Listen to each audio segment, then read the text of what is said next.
Praise the Lord. ஆண்டவராய் இயேசு கிறிஸ்துவின் இனிய நாமத்தினாலே அன்பின் வாழ்த்துதல். கர்த்தருடைய சமூகத்தில் நாங்கள் இருக்கிற ஒவ்வொரு நிமிஷமும் நம்முடைய ஆண்டவர் நம்மோடு கூட இருந்து நம்மை நடத்துகிற நல்ல கர்த்தராய் இருக்கிறார். அன்பு பிள்ளைகளே, கடந்த நாளெல்லாம் எங்களை கண்ணின் மணி போல ஆண்டவர் பாதுகாத்தார்.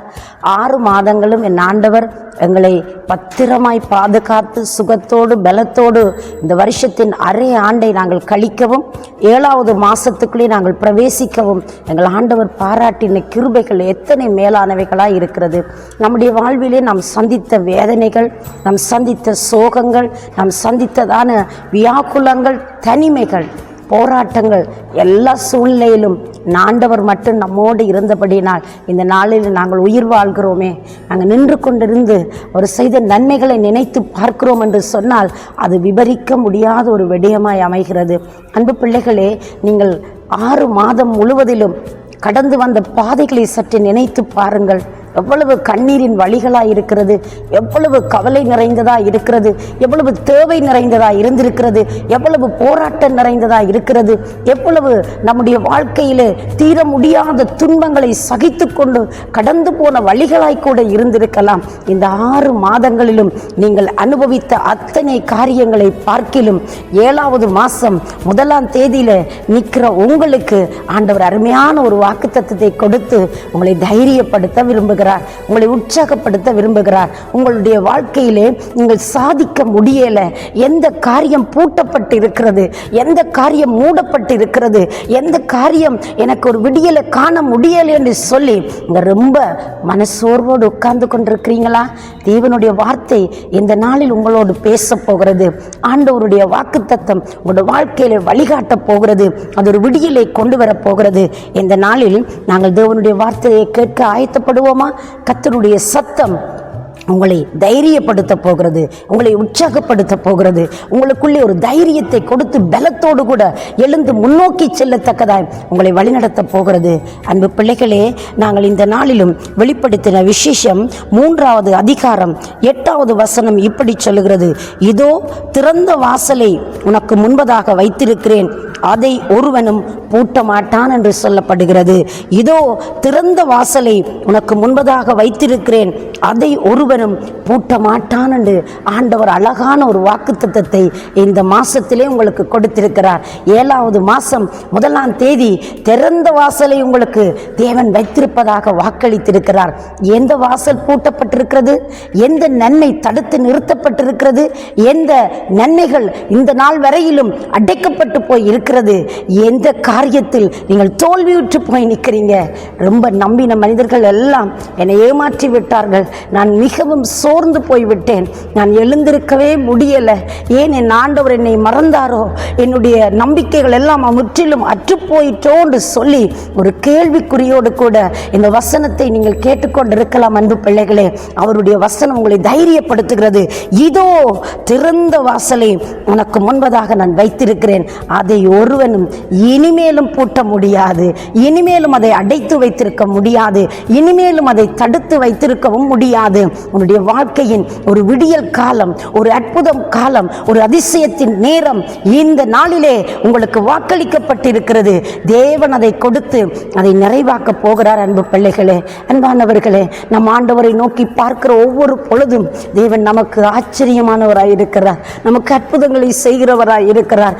தோல்வியோடு எந்த மனிதன் முடியலே என்று சொல்லி அவன் வீழ்ந்து போயிருக்கிற அந்த இடத்திலே அவனை தூக்கி எடுத்து அவனை நிலை நிறுத்தி உறுதிப்படுத்தின நல்ல ஆண்டவர் நம்மோடு கூட இருக்கிறார் அல்லவா? எனக்கு ரொம்பவுமே வேதத்திலே படிக்கிற பொழுதெல்லாம் கண்ணீர் வடிக்கக்கூடிய அளவிற்கு நாம் சிந்திக்க தூண்டுகிற ஒரு வேத பகுதி, எல்லாருக்கும் ஒரு தெரிந்த பகுதி தான் சங்கீதம் 23வது சங்கீதம். சங்கீதக்காரன் தாவீதுடைய வாழ்க்கையிலே அவர் சந்தித்ததான அனுபவத்தை பாடலாய் பாடுகிறார்.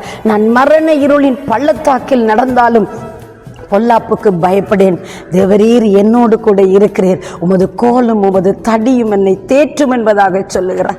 நாங்கள் தனிமையிலே நடக்கிற பொழுது, ஒரு மரண இருள் போன்ற சூழ்நிலைக்குள் கடந்து போகிற பொழுது, நம்மளுக்கு உதவி செய்ய யாரும் இல்லையே, நமக்கு உதவி புரிய எந்த மனுஷரும் வரையிலையே என்று சொல்லி நாங்கள் யோசிக்கிற அந்த இடத்திலே நமக்கு உதவி கொடுக்கும்படி ஒரு நல்ல மேய்ப்பெண் நமக்காக இருக்கிறார். அன்பு பிள்ளைகளே, அந்த மேய்ப்பெண் தன்னுடைய கரங்களினால் எங்களை சுமந்து கொண்டு போவார். தங்களுடைய கண்ணீர்களை தம்முடைய கரங்களினாலே அவர் அங்கே தொடைத்து நமக்கு விடுதலை கொடுக்க வல்லமை உள்ளவராய் இருக்கிறார். பிரியமானவர்களே, இந்த நாளில் அவர் உங்களுக்கு ஒரு அற்புதத்தை செய்து, ஒரு அதிசயத்தை செய்து, உங்களோட மரண வழிகளிலும் அவர் கூட இருக்க போகிறார். அந்த மரண நிறைந்த பள்ளத்தாக்கு கூடாக நீங்கள் நடந்து போய்கொண்டு களைத்து விழுந்து விட்டீங்களா? உங்களை தூக்கி எடுத்து உங்களுக்கு கரம் கொடுத்து உங்களை நிலைநிறுத்தி பலப்படுத்த தேவன் சர்வ வல்லமை உள்ளவராய் இருக்கிறார். இந்த நாளில் அவர் உங்களுடைய வாழ்க்கையில் ஒரு அற்புதத்தை செய்வதற்கு அவர் போதுமானவராய் இருக்கிறார். விசுவாச போராட்டத்தில் ரொம்ப சோர்ந்து போயிட்டீங்களா? வாழ்க்கையில சந்தித்ததான ஒவ்வொரு அனுபவமும் உங்களுக்கு கண்ணீரையே கொடுக்கிறதா? ஒரு பக்தன் நிவனமாய் பாடுகிறான், ஆண்டவரே, நான் ஒரு சமூகத்துக்கு வரும் பொழுதெல்லாம் அழணும் தான் எனக்கு தோணுதப்பா. ஒன்றுமே எனக்கு புரியலை, எதையுமே செய்ய முடியலை, எல்லாமே நீங்கள் பார்த்துக்கொள்ளிங்கண்ட அழகாய் வர்ணித்து ஒரு பாடலை பாடுகிற அந்த பாடல் ரொம்ப என்னை தொட்டிச்சு. அன்பு பிள்ளையே, நீ தேவ சமூகத்துக்கு வருகிற பொழுதெல்லாம் ரொம்பவுமே அழுகிறியா?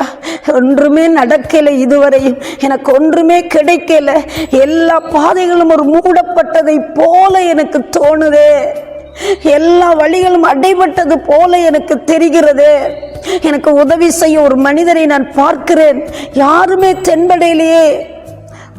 சங்கீதக்காரன் இப்படி சொல்லுகிறார், நான் தனித்திருக்கும் குருவியே போலானே, நான் முற்றிலும் எல்லாராலும் மறக்கப்பட்டு போயிருக்கிறேன், யார் எனக்கு உதவி செய்வார்கள்? நான் நம்பினவர்கள் எனக்கு துரோகிகளாய் மாறுகிறார்கள், எனக்கு வழிகாட்டி தோழனுமாய் இருந்தவன் எனக்கு எதிராய் மாறுகிறான், துரோகியாய் மாறிவிடுகிறான். நான் என்ன செய்யட்டும் என்று சொல்லி புலம்பி அழுகிற சங்கீதங்கள் அநேகம் உண்டு. தாவீதுடைய வாழ்க்கையிலே புறக்கணிப்பென்றால் என்னென்று தெரியும். பெற்றெடுத்த தகப்பனும் தாயும் அவரை கைவிட்ட சூழ்நிலைகள் இருக்கிறது. சொந்த பிள்ளை எதிராய் எழும்பி ராஜ்யத்தை பறிப்பதற்கு சதிகளை போட்டு அவரை வஞ்சகமாய் ராஜ்யத்தை பறித்த அந்த துரோகம் அவருடைய மனதிலே இருக்கிறது. இப்படிப்பட்ட பல வழிகளுக்கூடாக கடந்து போன ஒரு தேவ மனிதன் தன்னை தூக்கி எடுத்து தன் சார்பிலே செயலாற்றின ஒருவரை எங்களுக்கு அறிமுகப்படுத்துகிறார். அவர்தான் நம்மை படைத்த கடவுள், அவர்தான் மனுக்குலத்திற்காய் தன் ஜீவனை கொடுத்தவர். மரித்து உயிர்த்தெழுந்து 3ஆம் நாள் உயிரோடு எழுந்து உலகத்தை ஜெயித்து மரணத்தை ஜெயித்து மனிதன் பட வேண்டிய அத்தனை பாடுகளையும் அத்தனை துயரங்களையும் அத்தனை கண்ணீர்களையும் அத்தனை வியாதிகளையும் வியாகுலங்களையும் தானே அனுபவித்துக் கொண்டு கல்வரி சிலுவையில் எனக்காக உங்களுக்காக பலியான அதே ஆண்டவராய் இயேசு கிறிஸ்து அடிக்கப்பட்ட ஒரு ஆட்டை போல, ஒரு ஆட்டுக்குட்டியை போல மிகவும் வாதிக்கப்பட்டார். முற்றிலும் அவர் துன்புறுத்தப்பட்டார். ஈட்டிகளினால் குற்றினார்கள். விழாவிலே ஈட்டியினால் குற்றுகிற பொழுது தண்ணீரும் இரத்தமும் புறப்பட்டு பாய்ந்ததாம். சிரசில் இருந்து இரத்தம் வடிந்தது, கால்கள் கைகளில் இருந்து இரத்தம் வழிந்தோடினது. பிரியமானவர்களை, எதற்காக? எனக்காக உங்களுக்காக இந்த சர்வ லோகத்தின் பாவத்தை சுமந்து தீர்த்த தேவ ஆட்டுக்குட்டியானவர் தம்முடைய இரத்தத்தினால் என்னையும் உங்களையும் சம்பாதித்திருக்கிறார். அந்த இரத்தத்தினால் என்னுடைய உங்களுடைய மீறுதல்களையும் பாவங்களையும் அவர் மன்னித்து எனக்கும் உங்களுக்கும் பரிகார பலியானாரே. அந்த பரிகார பலியானவர் உங்களை பார்த்து சொல்லுகிறார், நான் எப்படி உனக்கு அநீதி இழைக்க முடியும்? நான் எப்படி நான் பொறுத்து கொண்டு இருப்பேன்? எப்படி நான் உனக்கு நன்மை செய்யாமல் இருப்பேன்? என்னுடைய வாழ்க்கையில் அங்கே நான் பல தடவைகள் சோர்ந்து போன நேரங்கள் உண்டு, பல நேரத்தில் அதைரியம் அடைந்ததும் உண்டு. ஆனால் அவ்வப்போதெல்லாம் என் தெய்வத்துடைய முகத்தை பார்க்கிற நிமிஷத்தில் எல்லாம் ஒரு தேவ மகிமை என்னை மூடி இருக்கிறது. இந்நாள் வரை நான் உயிரோடு வாழ்வது அவருடைய சுத்த கிருபை மட்டும்தான். அன்பு பிள்ளைகளே, நீங்களும் ஒருவேளை தனித்தவர்களாய் இருக்கலாம். உங்களுடைய தேவைகள் இதுவரையும் சந்திக்கப்படாமலே போயிருக்கலாம். உங்களுடைய நம்பிக்கைகள் கூட ஒருவேளை சிதைக்கப்பட்டு போயிருக்கலாம். எல்லாம் உடைந்து போயிருக்கலாம். தேவன் சொல்லுகிறார், நான் உங்களுக்கு முன்பதாக ஒரு திறந்த வாசலை வைத்திருக்கிறேன். இதுவரையும் பூட்டினவர்கள் இனிமேலும் அதை அப்படி தடுத்து வைத்திருக்க முடியாது. நான் ஒரு திறந்த வாசலை வைக்கப் போகிறேன். அதை நான் உங்களுக்கு திறந்து கொடுக்க போகிறேன். அந்த நன்மையான ஈவுகளினால் உங்களை நிரப்பப் போகிறேன். தேவன் அற்புதங்களை செய்ய வல்லவராய் இருக்கிறார். அவர் அந்தகாரத்தில் இருக்கிற பொக்கிஷத்தையும் ஒளிப்பிடத்தில் இருக்கிற புதியல்களையும் நான் உங்களுக்கு தருவேன் என்று சொல்லி வாக்களித்த தேவன் இந்த நாளில் உங்களுக்கு அற்புதம் செய்வார். உங்களுக்கு அற்புதம் செய்ய வல்லமை உள்ளவராய் இருக்கிறார். அன்பு பிள்ளைகளே, இரட்சணிய சேனையின் ஸ்தாபகர் ஒரு தடவை இப்படி சொல்லுகிறார், இந்த உலகத்திலே நான் பல காரியங்களுக்காய் அங்கே பல காரியங்களை நம்பினது உண்டு, பல காரியங்களில் நான் ஈடுபாடு கொண்டது உண்டு. ஆனால் ஒரு தடவை என் ஆண்டவர் என்னோடு ஒரு சொற்பனத்தை காண்பித்து என்னோடு பேசின பொழுது இந்த உலகத்தை நான் வெறுக்க ஆரம்பித்தேன். உலகத்தின் சிற்றின்பங்களை நான் மறக்க ஆரம்பித்தேன். அந்த உலகம் எனக்கு வேண்டாம், உலக ஆசை இச்சைகள் என்னை அடிமைப்படுத்த கூடாது என்று சொல்லி நான் தீர்மானம் பண்ணினேன். அந்த தீர்மானம் என் வாழ்க்கையிலே ஒரு பெரிய விடியலை கொண்டு வந்தது. உலகத்தின் பல பாகங்களிலே இந்த ஸ்தாபனம் இன்றைக்கு பரம்பி இருக்குது என்று சொன்னால், அன்றைக்கு அந்த தேவ மனிதன் எடுத்த தீர்மானம், தன்னுடைய வாழ்க்கையிலே அவர் எதை வெறுக்க வேண்டுமோ, எதை விட்டுவிட வேண்டுமோ, எதை பற்றி கொள்ள வேண்டுமோ என்று அன்றைக்கு அவர் தீர்மானம் எடுத்து தன் வாழ்வை கொடுத்தது போல இன்றைக்கும் எத்தனை தேவ பிள்ளைகள் இந்த உலகம், பிசாசு, அதே போல வியாதி, வியாகுலம், அதே போல தீமையான சக்திகள், பலவிதமான வஞ்சகங்கள், சூழ்ச்சிகளினால், சதிகளினால் நாங்கள் பாதிக்கப்பட்டு போயிருக்கிறோமா? அவைகளில் இருந்து ஒரு தீர்மானம் எடுங்கள். ஆண்டவரே, படைத்த கடவுளே, உம்மை நான் நோக்கி பார்க்கிறேன். எனக்கு ஒரு விடுதலை தாரும், எனக்கு ஒரு விடியல் வேண்டும், எனக்கு ஒரு அற்புதம் தேவையா இருக்கிறது. எனக்கு முன்பதாக இருக்கிற அந்த அடைபட்ட வாசலை திறந்து விடும் சுவாமி, அந்த நன்மையான பாதையை எனக்கு காண்பித்து விடும். நான் ஒரு நன்மையை பெறட்டுக்கும், நான் அந்த அற்புதத்தை பெற்றுக்கொள்ளட்டுக்கும் என்று சொல்லி மெய்யாய் நீங்கள் அவரை நோக்கி பார்ப்பீர்களா இருந்தால் உங்கள் தேவன் உங்களுக்கு அற்புதம் செய்வார். ஒருவேளை 6 மாதங்களும் ஒரு அற்புதமுமே நடக்கலை, இனி நடக்கிறதுக்கு இந்த சான்ஸே இல்லை என்று சொல்லி யோசித்து கொண்டிருக்கிறீங்களா? கல்வியில், அதே போல் தொழில் செய்கிற இடத்துல, உங்களோட பிஸ்னஸில், உங்களோட வாழ்க்கையில் எடுத்த நல்ல முயற்சிகளில் தோற்று போயிருக்கிறீங்களா? உங்களுக்கு தோல்வி என்பதில்லை. உன் தோல்வி உன் வாழ்க்கையின் வெற்றியின் ஆரம்பப்படியாக இருக்கட்டும். உன் தோல்வி உன் வாழ்க்கையின் ஒரு மிகவும் உந்து சக்தியாய் மாறட்டும். ஏன் தெரியுமா? இந்த வசனம் சொல்கிறது, நான் உனக்கு முன்பதாய் திறந்த வாசலை வைத்திருக்கிறேன், ஒருவனும் அதை பூட்ட முடியாது என்பதாக.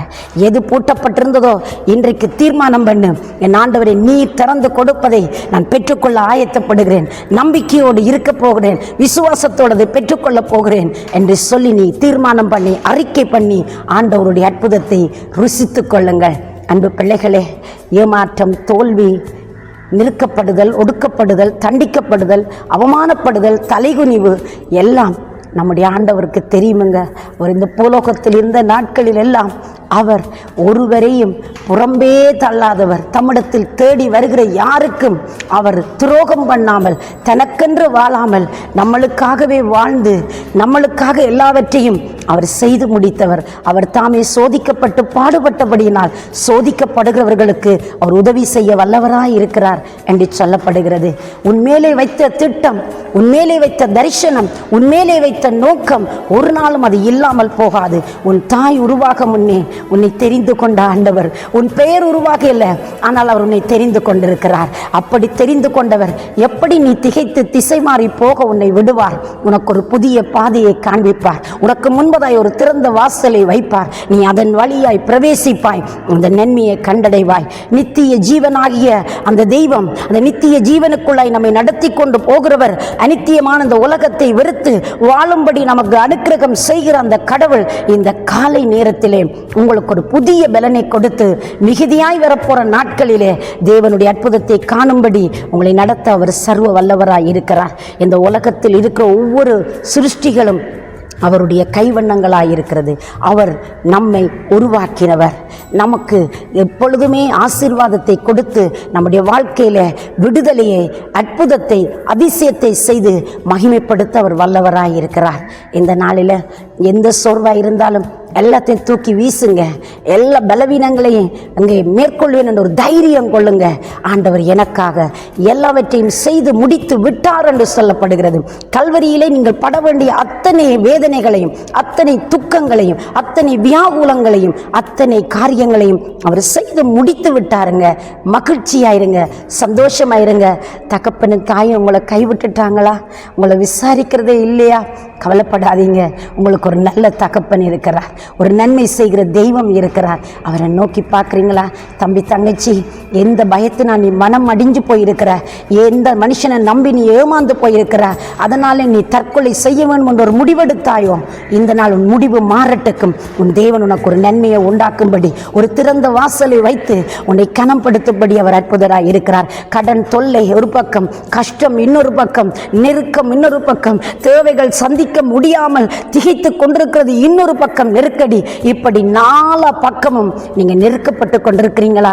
ஜோபு என்கிற பக்தன் இப்படி சொல்கிறார், நான் 4 புறமும் மிகவும் நான் நெருக்கப்பட்டேன், ஆனால் என் தேவன் எனக்கு ஒரு வழியை உண்டாக்கினார் என்று. அதே போல நீ எப்பக்கம் நெருக்கப்பட்டும் நீங்கள் சோர்ந்து போவதில்லை, நீங்கள் மனம் முறிவடைவதில்லை. ஏன் தெரியுமா? உங்கள் தெய்வத்துடைய வசனம் நிச்சயமாய் உங்களை உற்சாகப்படுத்த போகிறது. உங்களுக்கு முன்பதாய் அவர் ஒரு திறந்த வாசலை வைத்திருக்கிறார். அதன் வழியாய் பிரவேசியுங்கள், அந்த நன்மையை இன்றைக்கே ருசியுங்கள், அந்த அற்புதத்தை பெற்றுக்கொள்ளுங்கள், அந்த ஆச்சரியமான செயலை அனுபவியுங்கள், அந்த அபூர்வமான காரியங்களை நீங்கள் இந்த நாளிலே உங்கள் வெற்றியாய் எடுத்துக்கொள்ளப் போகிறீர்கள். தேவன் உங்களுக்காய் நன்மை செய்ய போகிறார். அவருடைய நன்மையை ருசிப்போமா? 7ஆம் மாதம் எங்களுக்கு எப்பொழுதுமே எல்லா சூழ்நிலையிலும் ஜெயம் கொடுக்கிறதா இருக்க போகிறது. 7 என்றாலே ஒரு பரிபூரணம் என்பதுதான் பொருள். எனவே இந்த 7ஆம் மாதம் ஒரு மகிமையான காரியமாக எங்களுக்கு இருக்க போகிறது. எங்கள் தேவன் எங்களுக்கு அற்புதம் செய்வார். இந்த நேரத்தில் நீங்கள் தேவ சமூகத்தில் நம்ம ஜெபத்துக்கு ஒருமனப்படலாமா? நாங்கள் தேவனை நோக்கி பார்ப்போம். எங்களை நேசிக்கிற சர்வ வல்லமை உள்ள நல்ல ஆண்டவரே, இயேசுவண்ட நாமத்தினாலே இந்த நாளிலும் தகப்பனே உம்முடைய பிள்ளைகளுக்காய் நான் மன்றாடி ஜெபிக்கிறேன். இந்த 7ஆம் மாதம் 1ஆம் தேதியில் உங்களுடைய வாக்கை கொடுத்திருக்கிறீங்க.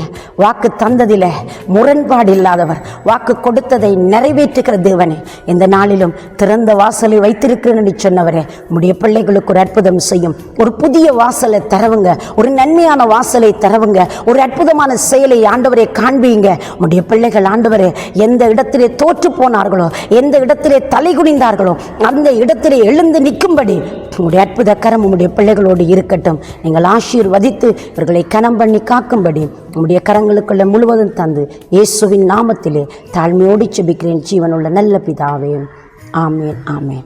தேவன் தாமே இந்த புதிய மாசத்துல புது கிருபையோடு, புது பலத்தோடு, புதிய தைரியத்தோடு உங்களை ஓட வைப்பாராக. God bless you.